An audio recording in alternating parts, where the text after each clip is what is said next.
আশেপাশে বলতো যে বাবা এত বড় লোক, মেয়ে ফেরিওয়ালা ব্যবসা করে, কিছু না করতে পারে কান্না করেছি, আল্লাহর কাছে সাহায্য চেয়েছি যে আল্লাহ কিছু একটা করে দাও। স্বপ্ন দেখা উচিত আকাশের মতো, যা ধরা ছোঁয়ার বাইরে। তখন কলেজে ছিলাম, আমার কলেজ ছিল আব্দুল কাদের মোল্লা সিটি কলেজ, নরসিংদী। হ্যাঁ, ওইখানে মানে আবাসিক ছিল।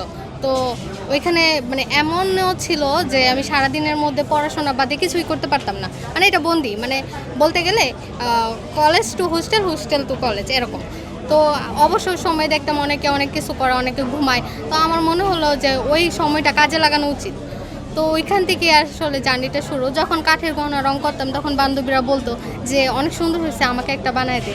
তো ওইখান থেকে আর কি মূলত শুরু। হ্যাঁ, অবশ্যই আমার আব্বু মূলত বলতো যে আমার তো সবই আছে, তুমি চাইলেই তো বিলাসবহুল জীবনযাপন করতে পারো, তাহলে তুমি কি জন্য এরকমভাবে থাকো। তারপরে আশেপাশে বলতো যে বাবা এত বড় লোক, মেয়ে ফেরিওয়ালা ব্যবসা করে।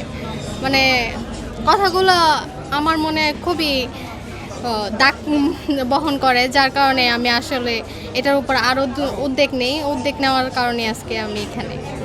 এমনও হয়েছে যে আমার পরীক্ষা লাস্ট 10 দিন আগে, আমার এত কাজের প্রেশার, তখন আমি কিছু না করতে পারে কান্না করেছি, আল্লাহর কাছে সাহায্য চেয়েছি যে আল্লাহ কিছু একটা করে দাও, আমাকে এখান থেকে বের করে দাও, একটা উপায় বের করে দাও।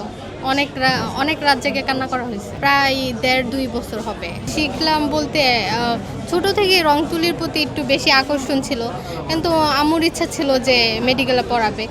তো ওইখান থেকে যখন মেডিকেলে হয় নাই 3-4 মার্কের জন্য, তখন ডিপ্রেশনে চলে গেলাম। তো রং তুলি দিয়ে খেলতে খেলতে এরকম হয়ে গেছে। অবশ্যই এটা তখন মানে শখের বসে ছিল, এজন্য আমার পেজের নাম হলো শখের গহনা। লোডশেডিং কিংবা ঘরের বাইরের তীব্র গরমে ওয়ালটন রিচার্জেবল ফ্যান থাকলে থাকবে শুধু বাতাস আর বাতাস। বলতে চাই সব মেয়ে মানুষ হয়ে জন্মগ্রহণ করলে নিজের একটা পরিচয় গড়ে রাখা অবশ্যই দরকার, যে বাবার কি আছে, স্বামীর কি আছে, ওইটা না দেখে নিজের কি আছে ওইটা দেখতে হবে। আমি মূলত 415 টাকা দিয়ে শুরু করেছিলাম, আজকে আমার কাছে মূলত 2 থেকে 1.5 লাখ টাকার উপরে বেশি আছে।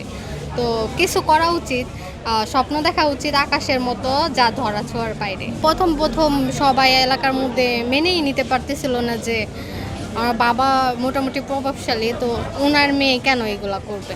তো যখন দেখলো যে না, এটা দ্বারা ওদের উন্নত হচ্ছে, ওরা অনেক সুন্দর করে বলতে পারতেছে যে গ্রামের কিছু মানুষ যখন আসার পরে মানে নিয়ে যায় জিনিসগুলো, তারপর যখন একটা ফিক্সড অ্যামাউন্ট দেওয়া হয়, তখন এটা পেয়ে যখন অন্যজনকে বলে, তখন গ্রামের লোকরা আবার এখন প্রশংসা করে।